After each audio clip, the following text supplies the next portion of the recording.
feel is real. It walks its streets, it's in the air, it's in the breeze, it's all around. Through the facade, a silent wanting, a cleansing need, it's all around. A knife to cut away the pain, open the wounds, free the soul. The spirit soars, the body's weak. Within its walls, no one should speak. Silence now, it's time to cry. A weeping still, a stabbing hole, a healing must be in thy soul. The demons come, a scratching here. You let them out, nothing to fear. They fly away, without a doubt. Your soul is free, but do still know a constant battle will always go. So take a breath, release the pain, silence now, forever gain. An excerpt from My Italian Therapy, Chapter 7, Healing Pain from Past Generations, written and narrated by Gina Fury.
Looking alive, feeling alive. I got no complaints. Got no complaints.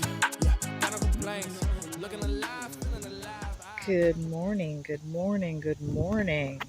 Well, the backyard when I bought this house in July, or actually I closed in May of 2021, was a mess. It was a dumping ground. There were no plants there. There was just garbage piled up. And there was no shed back there, nor was there any planting here. The backyard was extremely low. And basically, I put the front yard when I did the garden and also the earth from the front of the parking lot back there after we tiered it. That is the fence boards I'm going to use for the fence. There was all grass here. There was no parking lot. So everything's kind of a work in progress. And I'm going to pop pictures in here while I'm talking of the befores. This is a work in progress also. I'm just kind of using the bricks that I found, some river rock, some gravel from the parking lot. And it had trees and bushes back here that were, 20 feet tall. That was just, there was no doors. There was just wood covering the entrance to the basement. And I put metal Bilco doors there, but they're short. So I just stacked some old shingles and some wood on top. And it is locked, but there was nothing. There was the back door. There was no lock on it. It was open with just wood on the basement. And it was a mess. But I saw the potential. And like I said, I'm popping pictures in here of the befores as I'm talking. So it's been a process in the last 2 years. We got beautiful 70-foot pine trees. They're just gorgeous. So I've planted a lot of plants. I put in some lilac bushes, which is funny because this summer, it got so hot for like 3 days, and the flowers died, and they're starting to. It's October, and there's new buds and new leaves coming up. I put in a lot of plants and a lot of things that will be growing. I also put in butterfly bush and other plants back here, including ferns and some ivy, which I should probably sprout. It's beautiful. Compost pile, which I need to go ahead and put on my plants. It's leaf mold under there. A lot of those wildflowers in the front I'm going to plant along the fence line here. That's the newest compost pile. An old shed that has my leaf blower, my snow blower, and the ice melt, and all the shovels and stuff are in there. I'll be switching that out soon. I had piled the old bricks back here, and I started using them. This I was going to make a design with the twisted 2x4s I've got in the house to put across the back fence, but I'm still not sure. Bought all this from our scrapyard. I thought it was charming, so I'm going to leave it there for now. But today, and this was an old rotten tree that I decided to keep, cut back and use as a place to feed the birds. I redid the screen porch, which in prior episodes I was redoing the cushions, and I did a little view of the inside. When I bought this house, half of the house was painted wrong. The windows weren't finished being painted. They painted yellow over the bottom trim. I'm in the process of doing the mortar, and in a previous episode I did go ahead and knock out all the cement that was slathered on my stone foundation, which is beautiful. The basement's fabulous. The foundation's perfect down there. Just needs a little bit of help. Cleaned up. Painted the basement windows a nice army green. Same way I redid the doors, and just kind of painted what I could out here. I need to repaint the house all in its time. So today it's kind of semi-cloudy, rain. That beautiful yellow tree behind the pine tree. Colors gorgeous. I'm gonna go ahead and go in the shed today because it's kind of semi-sprinkly, chilly day. But this shed, which I absolutely love, I took all my tools out of the house and put them in here. Well, most of them.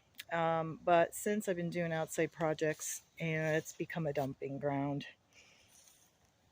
So today I'm going to reorganize it. I always say I'm not quite sure where to start. But I mean, I did at some point, I brought everything in and kind of organized things. But then as I started using everything, nothing went back in its place. And also I just started taking stuff from the house and just piling it in here. Cushions will go up top, and yeah, little by little, I've got gravel and soil and things that I use for the projects I'm doing now, which is the cinder blocks that I'm securing so I could go ahead and finish the parking lot. It's crazy. But by the end of today, it will be, extra gas for the generator. I need to go fill those up and just put everything away. So that's what I'm going to do today. And that big, long 10-foot door or whatever it is, I found in the basement. And you can't see it now, but it's a nice big 10-foot long table workspace. You can't work on it. That's what happens with a lot of workspaces. What happens to them?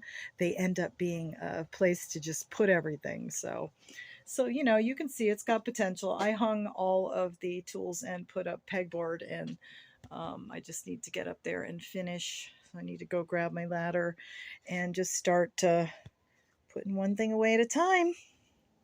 So let's do this.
Well, I got all the pillows and all the rest of the stuff out of here, and it didn't videotape for some reason, so it looks much better.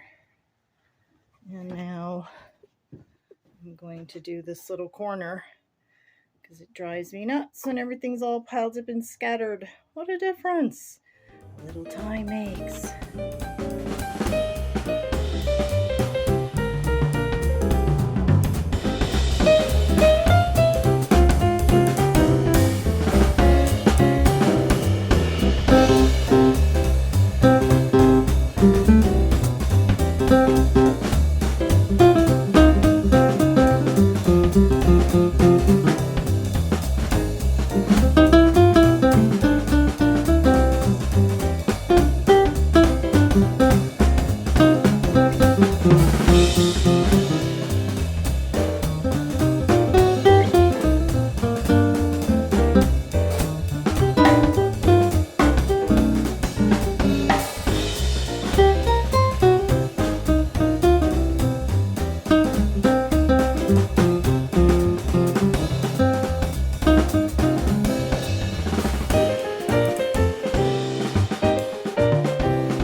Well, it's much better.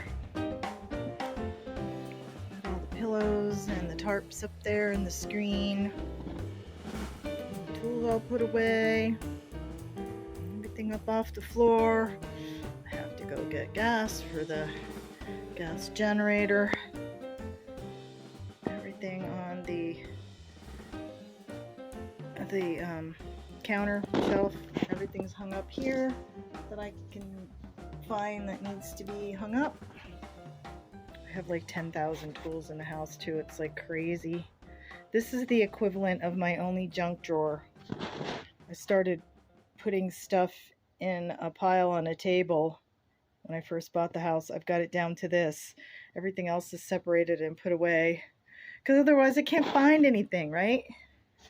All my drawers are labeled somewhat. I have to go through all these little boxes and just get everything together that I need to get rid of and what I'm keeping, and I need to go through my toolbox in my truck and the one in the house. That's all stuff for summer. There's gravel and grit in there. Now all of the metal stakes and rebar and wood and stuff are put in the corner. I can actually get in here. Oh my god. Yeah, it's amazing what a couple hours will do. It's like, what, 50 degrees? It's really nice out. It's breezy and cloudy and fall. And it was the perfect day to come in here and get this over with. And then I've got all of the containers where I had water for the critters and the bees and the birds and everything. They're all drying out so they don't freeze. So I'll put them up in the shed too. And then I covered my little pond so it doesn't get full of water and freeze. But this area will be dealt with. I'll be doing cement. And then at some point I have to use the hammer drill and go ahead and do the pointing on this as well. Get rid of the concrete. This old roller was back here. We couldn't move it because the handle would fall off of it, so I just left it. And everything is as good as it's gonna get. Getting ready for winter. I put a couple of the pots that still had nasturtiums back here so I can enjoy them in the back. When I'm done getting the rest of my gravel and stuff, this area will be cleaned up. I'll put the bike in the shed, and my cooler and those baskets go in the back of my shed and back of my truck. And then I'm gonna take that dirt out of that sink. That was gonna be a fountain, but it kind of didn't work, so I might take it down and just just leave it there for now. But I don't like the way it is where it is, so I've got to take the compost that's back there, not the new pile but the two old piles, and distribute it in the garden so they have some nutrients for the winter, all the new plants in the front. And then I'm gonna put some leaves and stuff. I'll rake all the leaves from the yard as they start falling off, and I'll put them over this back section of new plantings. There's tons of bulbs back there. I put some more plants and I planted 2 pine trees. So it'll be nice in spring, but it's getting to be time to close everything up. And my bulbs are buried. If you saw the episode on the hole I dig to put my bulbs that are in pots, I sink them in the ground and I cover them so they don't get frozen and too overwatered. So I had 600 bulbs this spring, and probably half of them, maybe 200, 250 were in pots. So it was a lot. Well, that's good enough for today. On to the next.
clover and the wild geranium that have taken over my front yard here, and had to charge the battery on the weed eater, so I need to finish up here, and then I will blow this, and so the flower beds have mulch in them. They're all topped up, and I'm just going to go through and see if I missed anything that needs to be pulled out, and then we're going to go to the